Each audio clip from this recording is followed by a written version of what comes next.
Bismillahirrahmanirrahim. Assalamualaikum warahmatullahi wabarakatuh. Nama saya Aisyah Zahra Azlia dari kelas 12 IPA 1. Di video ini saya akan mempresentasikan tugas bab 2, yaitu menikah adalah ibadah.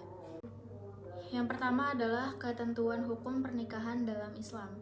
Menurut bahasa berarti menghimpun atau mengumpulkan, namun menurut istilah adalah suatu ikatan lahir batin antara seorang laki-laki dengan seorang perempuan yang bukan mahram sebagai suami istri dengan tujuan untuk membawa suatu rumah tangga yang bahagia berdasarkan tuntunan Allah Subhanahu wa taala.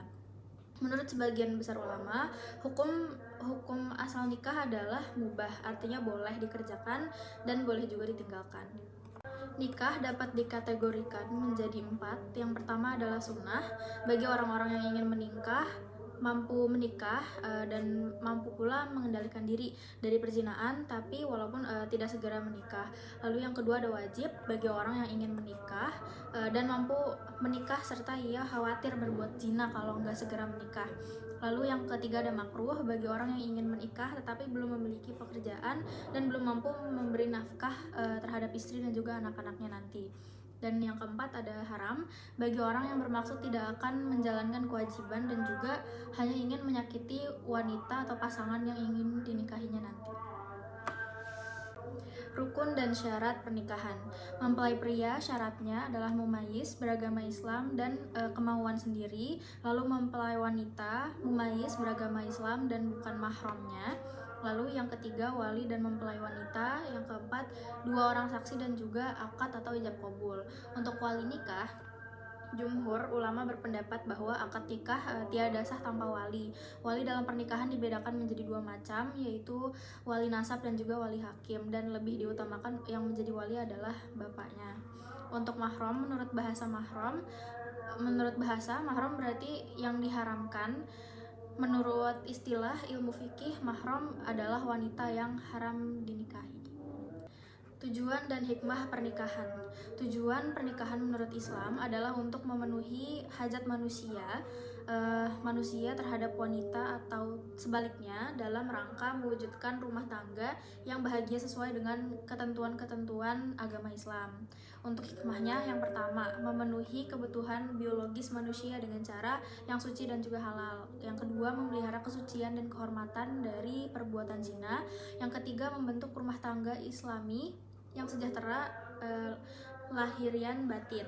Lalu mendidik anak-anak menjadi mulia, melestarikan hidup manusia dan memelihara nasab. Lalu yang terakhir mengikuti sunnah Rasul dan untuk meningkatkan ibadah kepada Allah Subhanahu wa taala.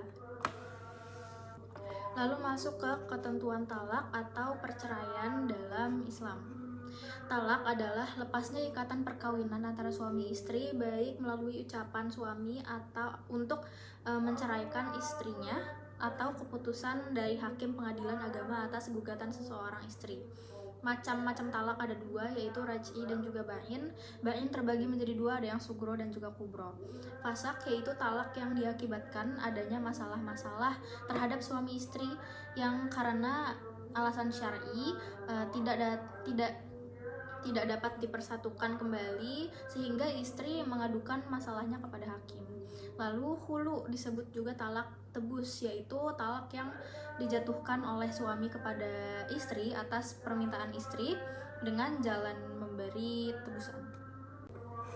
Lalu ada ila. Ila adalah sumpah suami dengan mengatakan bahwa dirinya tidak akan mencampuri istrinya selama 4 bulan atau lebih.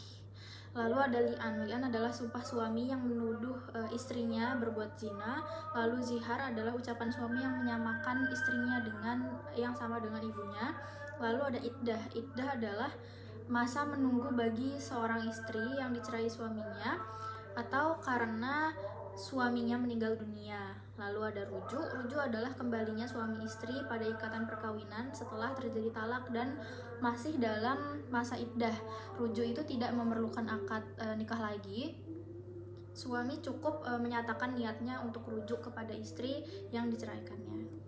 Sekian presentasi dari saya. Kurang lebihnya mohon maaf. Wassalamualaikum warahmatullahi wabarakatuh.